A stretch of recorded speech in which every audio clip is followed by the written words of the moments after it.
To ga kanin labaran duniyar. Gwamnatin mulkin sojin jamhuriyar Nijar ta kaddamar da shirin sayar da abinci akan farashi mai rahusa. Majalisar wakilan Faransa ta amince da ƙudurin yin Allah wadai da kisan kiyashi da 'yan sanda suka yi a Algeria a 1961. Kotu a Kano ta bada belin wasu 'yan bijilanti da ake zargi da aikata kisan kai. To sai ku biyo mu don jin cikakkun labaran. Da fatan za ku rattaba mana subscribe da kuma danna ƙararrawa don samun sabbin shirye-shiryenmu.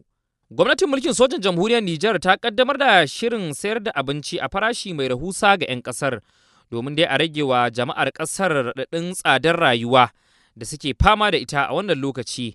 Matakin dai ya karya farashin hatsi kan dala 80 maimakon dala 180 duk kwano. Karya farashin abincin ya sa magidanta na tururuwa zuwa kasuwanni da aka ware na musamman, amma saboda karancin abincin ya sa ba kowa ke samu ba. Magidanta da dama da masu unguwanni sun koka kan wannan al'amari saboda yawan mabukata da yadda aka kawo abin da bai taka kara ya karya ba.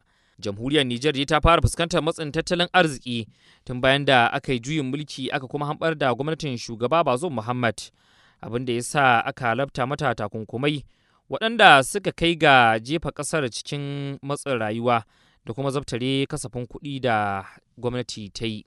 Majalisar wakilan Faransa ta amince da ƙudurin da ke yin Allah wadai da kisan kiyashi da 'yan sandan ƙasar suka yi wa gwamman 'yan Algeria a shekarar 1961 lokacin da suke zanga-zangar goyon baya ga 'yancin ƙasarsu ta arewacin Afirka.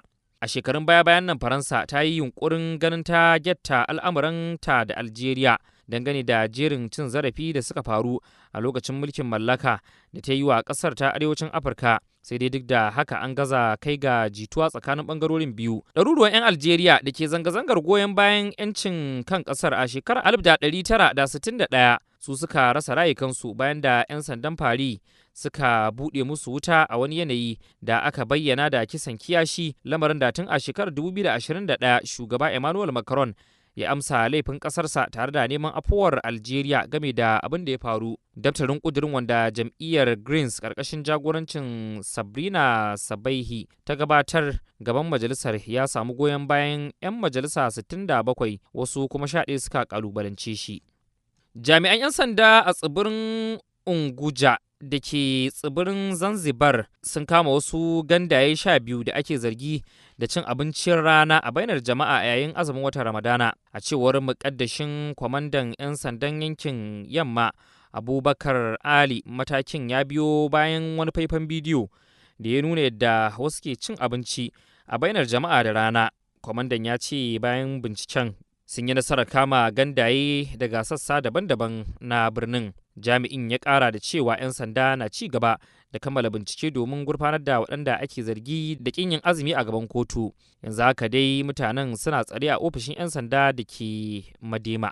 Idan muka koma Najeriya, 'yan majalisar dokokin jihar Enugu guda 6 sun sauya sheka daga jam'iyyar LP zuwa PDP shekara guda bayan zaɓarsa da aka yi. Kakakin majalisar jihar Uche Ogu shine ya sanar da ficewar a wata wasiƙa da ya karanta a wani zama da aka yi a ranar Alhamis. Waɗanda suka sauya shekar sun haɗa da shugaban masu rinjaye Mr. Johnson Ani daga Enugu ta Arewa da mai tsawatarwa majalisar Mr. Ejike Eze da ke wakiltar Igbo Eze, sai mataimakiyar mai tsawatarwa Miss Princess Ugu daga Enugu ta Kudu. Sauran sun haɗa da Miss Pius Uzugu da Mr. Williams Amuka da kuma Mr. Osita Eze. Wasikar ta ce mutanen sun sauya shekar ne dalilin rikice-rikice da rabuwar kai da suka ƙici suka ƙi cinyewa a matakan jam'iyyar na ƙasa da sauran sassan ta a jihohi.